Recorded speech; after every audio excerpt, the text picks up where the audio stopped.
Let's go into the fix it because this my my first one might be a little of a broad subject to tackle here, so give you some Oh, time. dear God.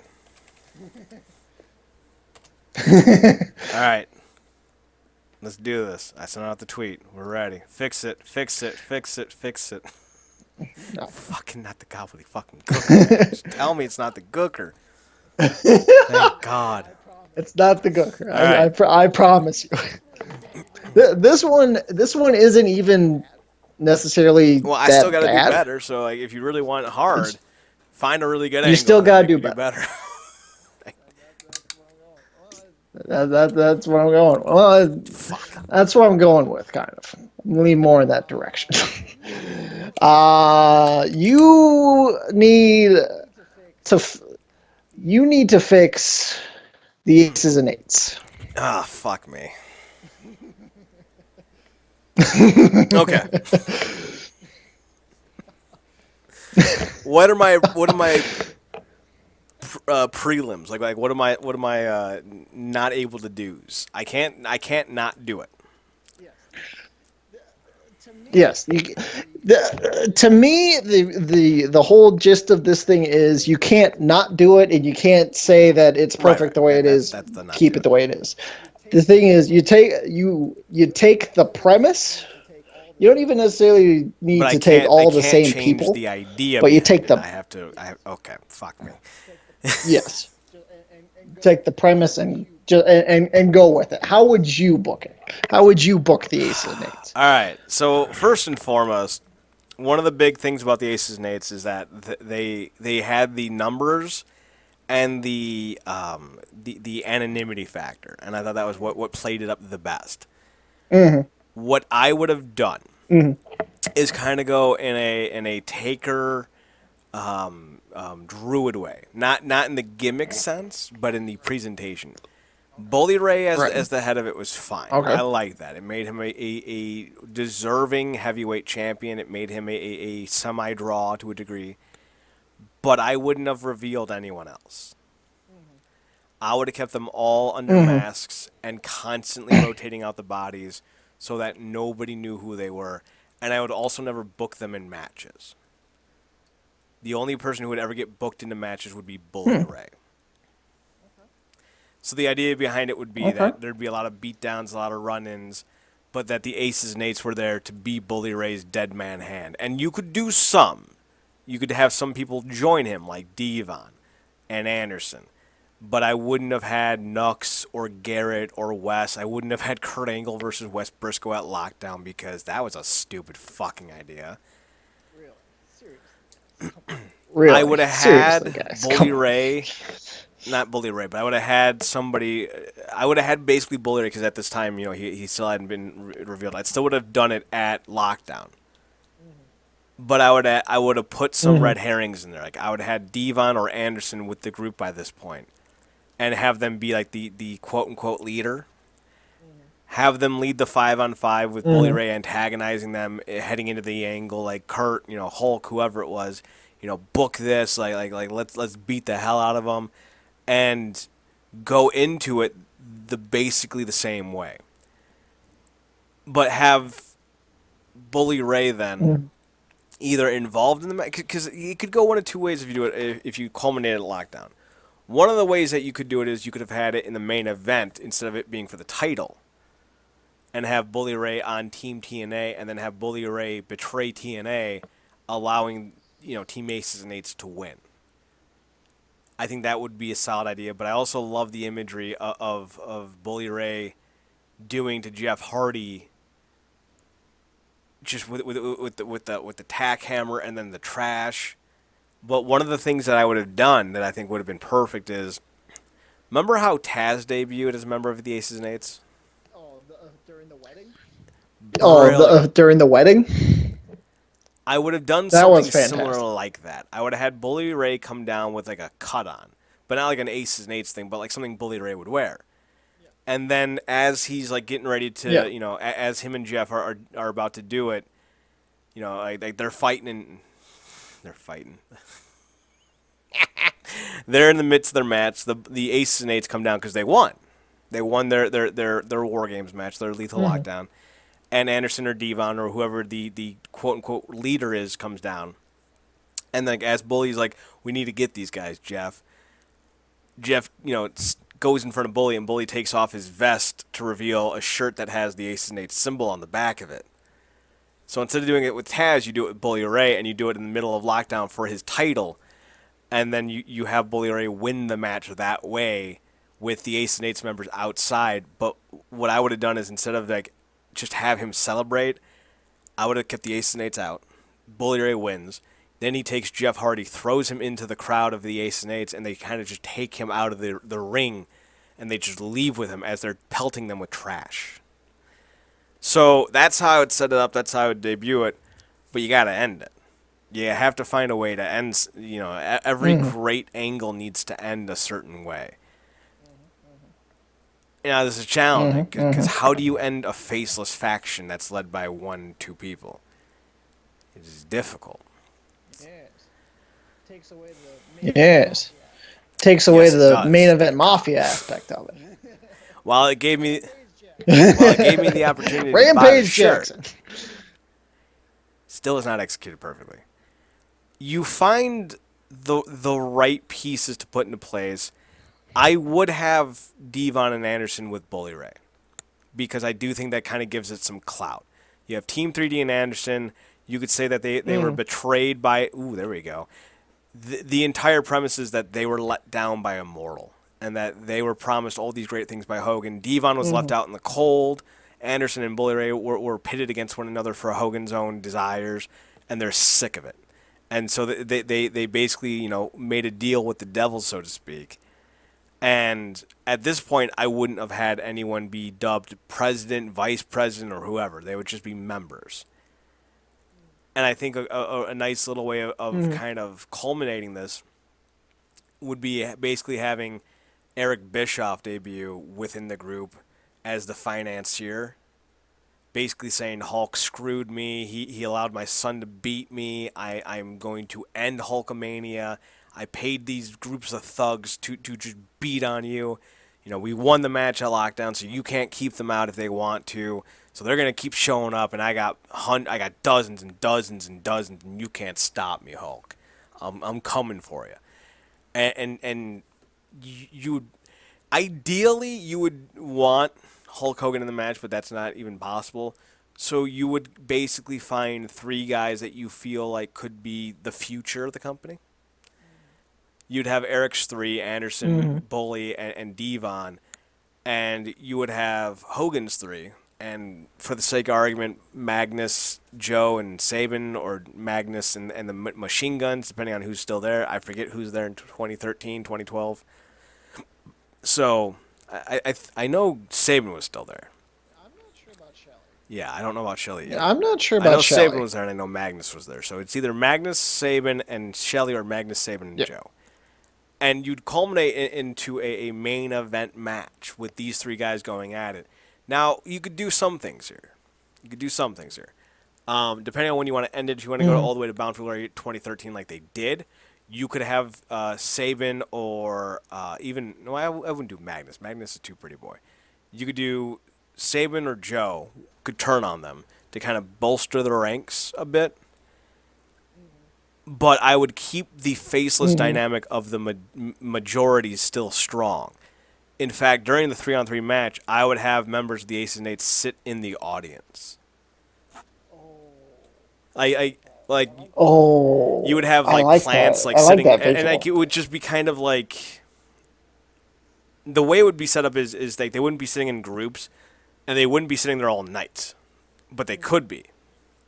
But you would see, Mhm. and you wouldn't focus on it, but you would make sure the camera's in such a way where you catch some Johnny come lately in the front row getting yanked out of his seat for a guy in a mask and an Aces and Eights cut. And you do that throughout the night and throughout the main event match. So at a certain point, you look around and all you see in the crowd is members of this gang that have been hired to end Hulk Hogan. So now you're looking for people to try to protect Hulk Hogan, and these 3 young bucks have been decreed upon. So either You could have Saban or Joe do it out of fear or out of contempt for Hogan. And that's why you turn. And that would kind of be Mm. around May or June, heading into the Slammiversary. I really like the Slammiversary match between Sting and Bully Ray, so I would want to keep that. Selfishly, I'd love to see Sting win the belt again, but for the sake of booking, I don't think you can. So Bully retains, and you bolster the group a little bit. You've added a Chris Sabin, and he's part of the group because I think he kind of fits it naturally with that Michigan vibe. He provides a worker element, and what I would do is I Yeah. would have Sabin and Anderson win the tag titles, or have Anderson and Devon Mm, win the okay. tag titles and Sabin the X Division title. But they would still be backed by this faceless conglomerate, and it would basically culminate into a little confrontation between Bischoff and Bully and Hogan, where Bully goes, "You talked about for years about how the Hulkamaniacs are behind you and how eat, pray, take your vitamins, but you lied, you abused drugs, steroids, you divorced your wife."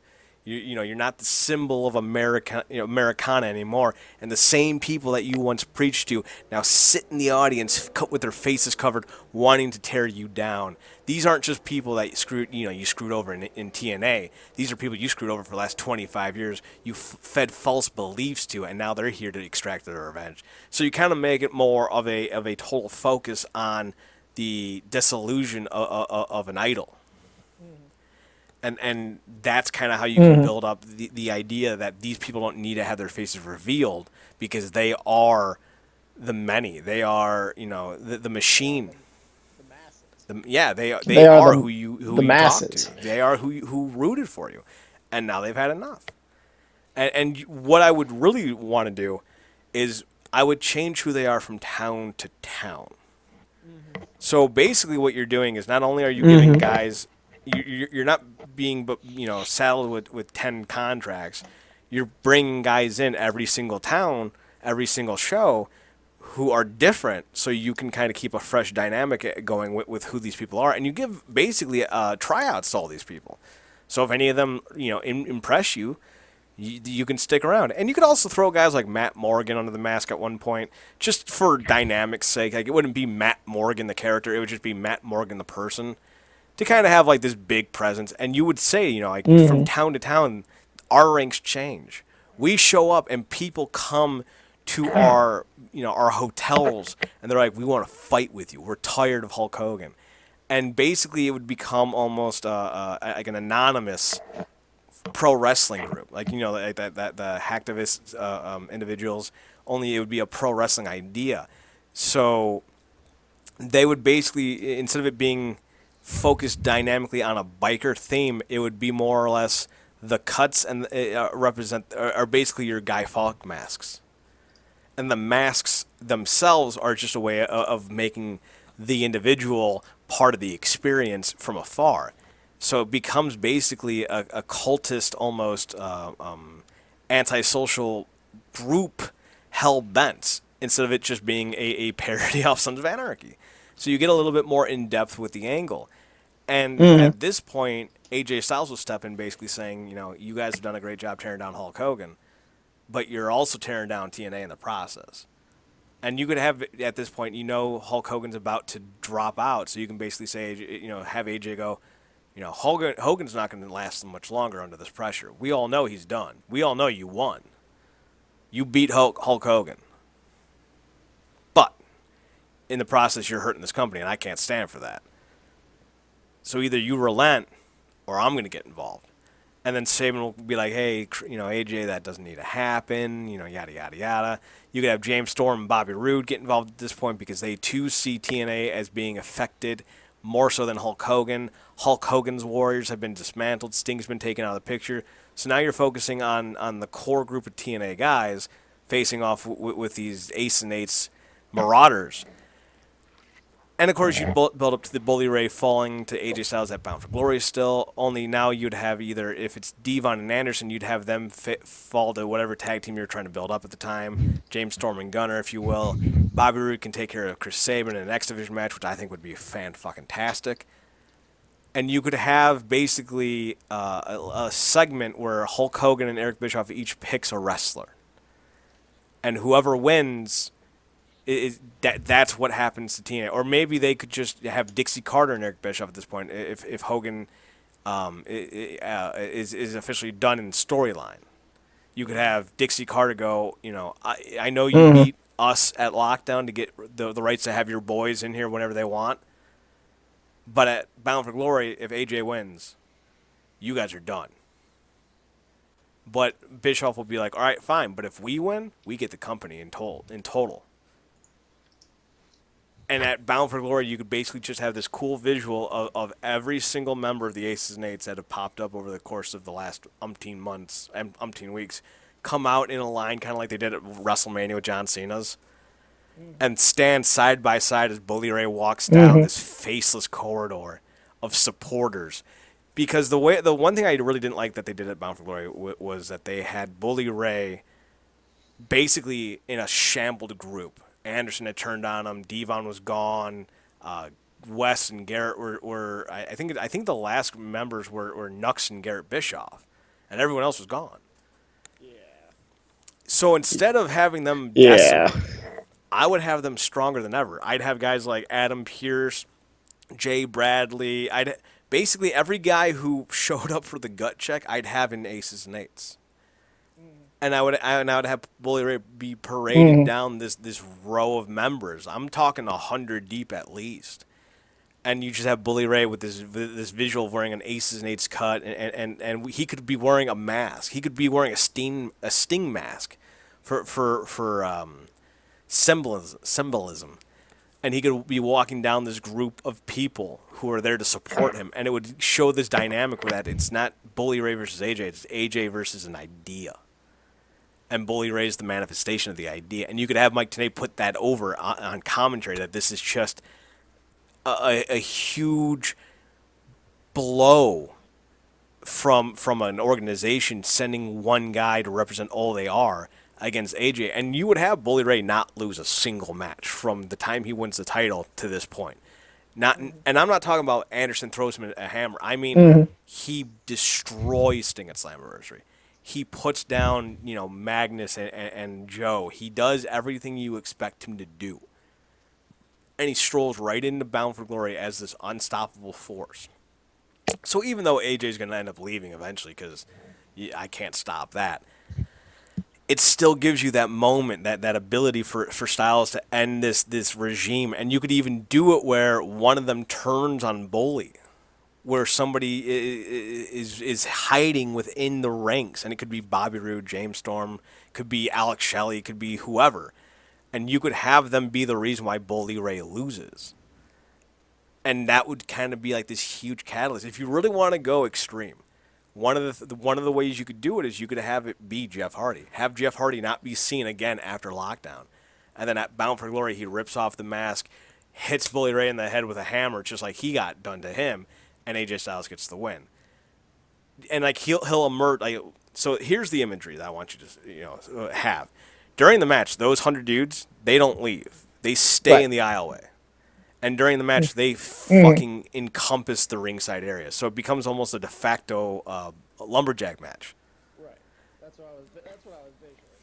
Right. That's what I was So AJ gets tossed to visualizing the when you were wolves every so describing often, it. and then he gets thrown back in the ring. And then you could eventually have James Storm and Bobby Roode, and like you could have like a huge fucking moment. Wait, is James Storm even still with the company at this point? Yeah, he is, because he did the Revolution stuff. You can Yeah. even have a moment where Bobby Roode, having just won the X Division title, because again he's a worker, workers can win the X Division title. He comes out with the belt, and what I would do is I would have the setup like they did at Lockdown the year before, where you just see it from the back instead of like having it in the front. Let me let me rephrase that. The camera. You know how the camera is usually transfixed on the entrance? At Lockdown 2012, they did it from behind. They followed Yeah. the guy out. And I would have the same setup where Bobby Roode comes out, and Oh, Bobby okay. Roode with the one belt in his hand looks down the barrel of 100 dudes, and he just kind of like hesitates for a second, and then he starts backing up, and then you hear Beer Money come over the speakers, and James Storm comes out to stand by his buddy, and then you could have Daniels and Samoa Joe and whoever. And in the middle of this main event match, you could have like a swarm of 20 guys just go into this grouping, and they're not going to win. They're outnumbered, 5-2. Right? Yeah, 5-1. math. But as they're Yeah. brawling, as the 20 TNA wrestlers come out to fight, these 100 dudes are beating on the wrestlers, on the TNA talent, and that's when Jeff Hardy can emerge basically from out of nowhere from this pack of animals and hits Bully Ray, and AJ hit, and I would do something special like a spiral tap.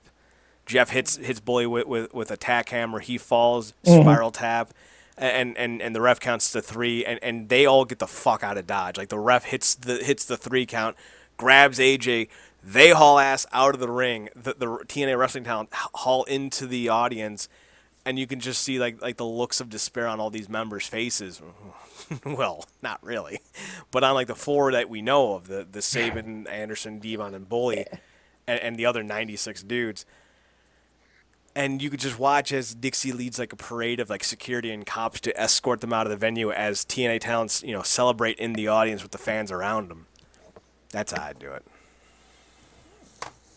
I know it's a little bit more money to do all that at the end, but honestly, I think the visual of seeing 100 dudes standing by Bully Ray in this big, huge, fucking mental match is just it's startling. Like just the idea, the enormity of it all.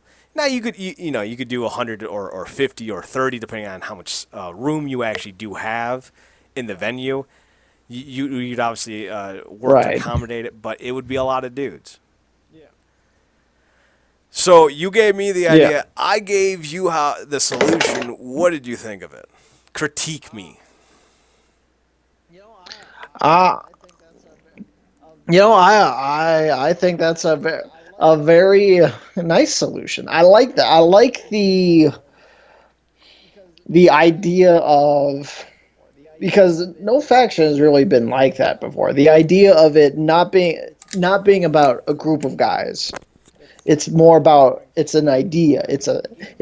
I'm borrowing from Batman Begins. It's a symbol here, that symbols are always harder to break than people are. So symbols are almost insurmountable most times. And then AJ coming out as the savior of TNA just makes all the sense in the world, because that's basically what it was anyway.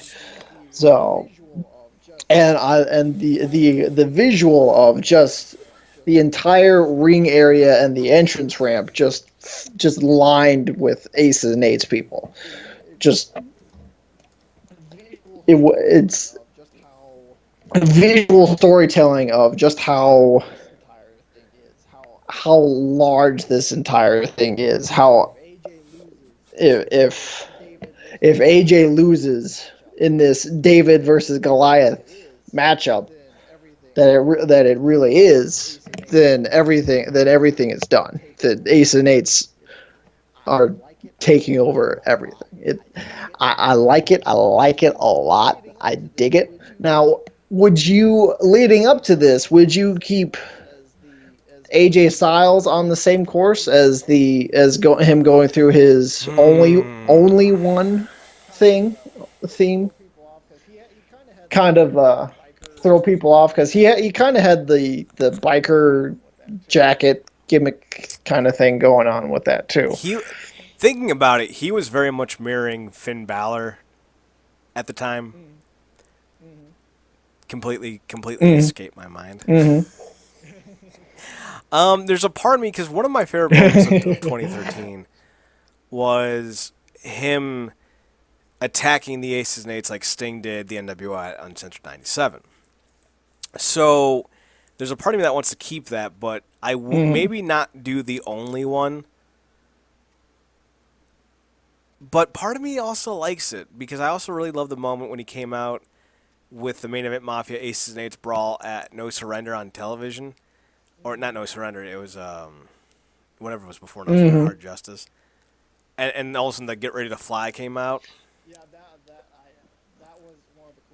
Yeah, So that was we're one of the gonna kind of coolest do a little moments in redactory, a TNA. little subplot B here. While everything's going on with the Aces and Eights, I'm trying to remember Okay. with the storylines of AJ. I know AJ faced off with Angle at Slammiversary. he showed up in Chicago after having a Mm-hmm. bit of a hiatus. I don't remember what he did at Lockdown. Did he have a match at Lockdown? Lockdown was before Chicago, so no. That's right, because this Um. was the year Lockdown was moved to March. Dummies. So what I would do is Mm. I would have what. So thinking long term, what he had that hiatus from 2012 to early 2013.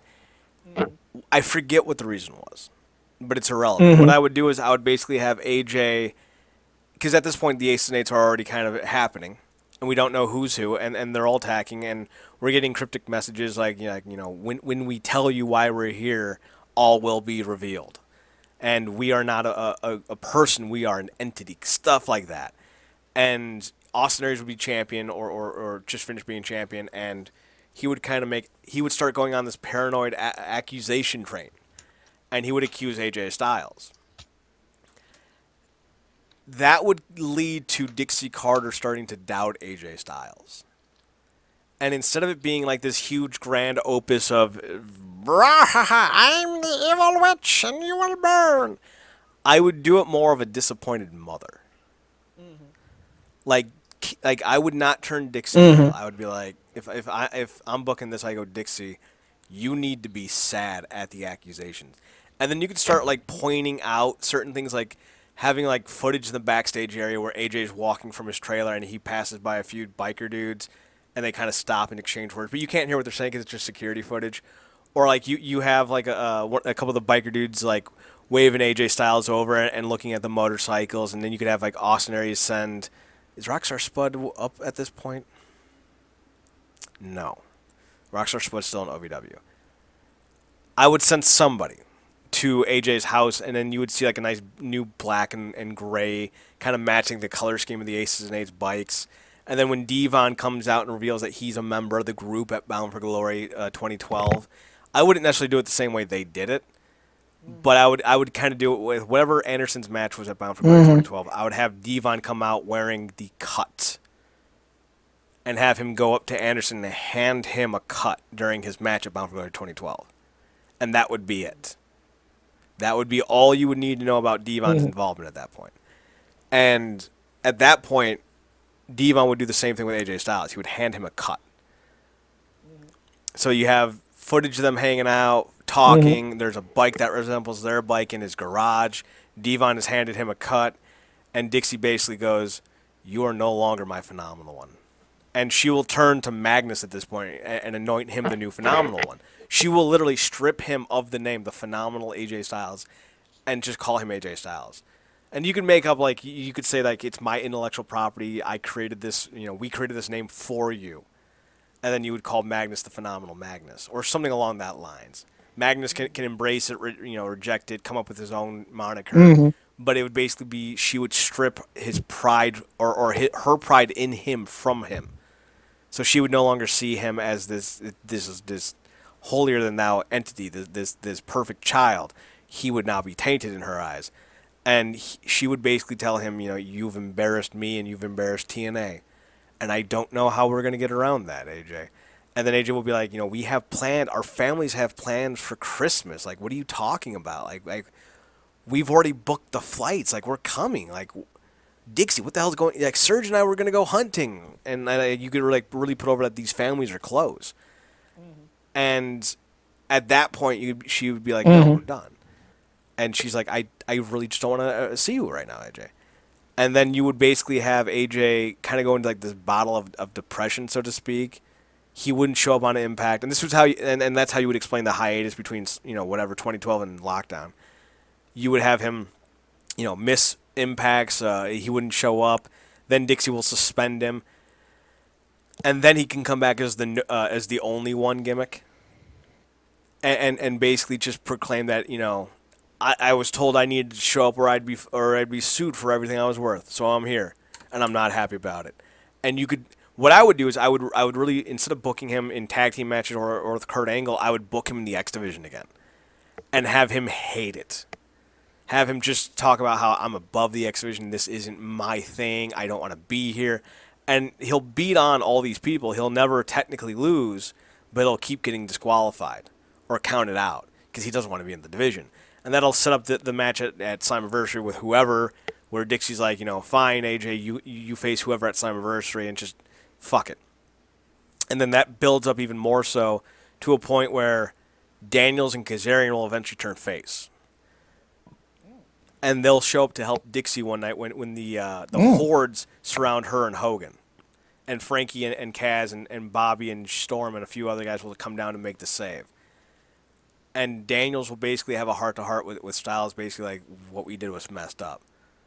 But we need to put aside our differences. I know you can't forgive me for what we did, and you can say it was out of jealousy or anger or what have you, AJ, but we all need to stand together because we're going to get annihilated. Like, we're facing fans who hate us, people who want to destroy Hulk Hogan and in thereby TNA by association. Like, you need to step up with us. And Dixie will basically have a moment where she's surrounded, and Bully will call out AJ and be like, "This is your moment."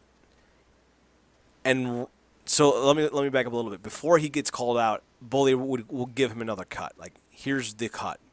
We want you with us. And at this point, AJ will put it on. He'll be like, "All right, I'm with you." And then AJ will come out, and he'll come in the ring. And as he's staring down Dixie, he's going to have that hammer in his hand. And he's going to turn around and pop Bully right in the side of his head. And that's when Daniels and the rest of the former Fortune faction will get involved and clear the ring. And, security and TNA wrestlers will come out and clear the aces and eights. And as Dixie's staring at AJ, she'll just extend his hand and he'll shake it, but, he'll look very distraught and kind of, almost emotionally uninvested in Dixie. Like, he did this more out of a desire to see the company okay and not Dixie. Mm-hmm. And then at Bound for Glory, Dixie, they'll be repairing their relationship through segments and whatnot. And then at Bound for Glory, she'll be like, AJ, don't do this for me. Do this for the company you helped build. And this will be the first time this mentioned that Dixie acknowledges that Styles did help build the company. Like she'll acknowledge on TV, this is part of your soul. This is part of who you are. Your legacy is the strength of this company. Go out there and do it for yourself. And then AJ will stop and be like, all right, I will, but I'll also do it for you. And they'll play the Only One music before stopping, and then you'll hear Get Ready to Fly at Bound for Glory for the first time in a year. And that will hopefully launch the fans into the same reaction that you got when he did it against the main event with the main event Mafia against the Aces and Eights. So that's how I would bring AJ into it. AJ would have a bit of a redemption storyline. So maybe it'd be enough to get him to sign. I don't know. I don't know.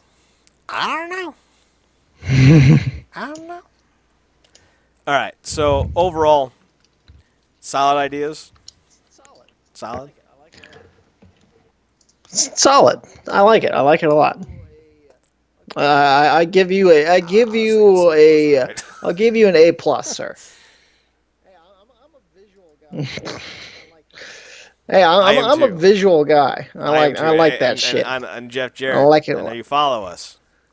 I know you listen. Call me. Because I could be doing so many things for you that your guys aren't doing right now. I'm just saying. I really like this. I'm looking forward to what you got for me next week. And keep in mind, Lucha Underground has just been announced May 31st. It's coming back. So there you go. Ooh, really? There you go. We're going to start covering Lucha Underground, the TV show. There you go. So you got to watch it. Although I'm not sure how we're going to do it. Yeah, how's that going to work? It's on at 8. Yeah, how's that going to work? We go on at 9. Yeah? No, I have the internet. You got the network? I mean, most nights I know who's airing it, so I can just send it to you. It's not hard. So I really like this idea because I'm a very creative person. I have a lot of great grandiose ideas. So for me, this is a great way to kind of flush those going, flush the whole thing going. But what I really liked about this was I had no prep time, so I'm forced on the fly Mm-hmm. to come up with a good enough idea,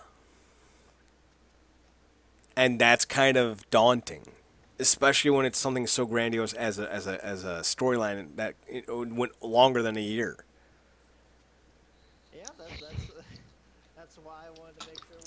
Yeah, that's That's exactly it. that's why I wanted to make sure we had time. It's I very big I task. knew this was a big Very. I task. thought I was gonna. I thought like 10 minutes in, I was like, all right, I'm about done, and then I realized, no, no, I'm not.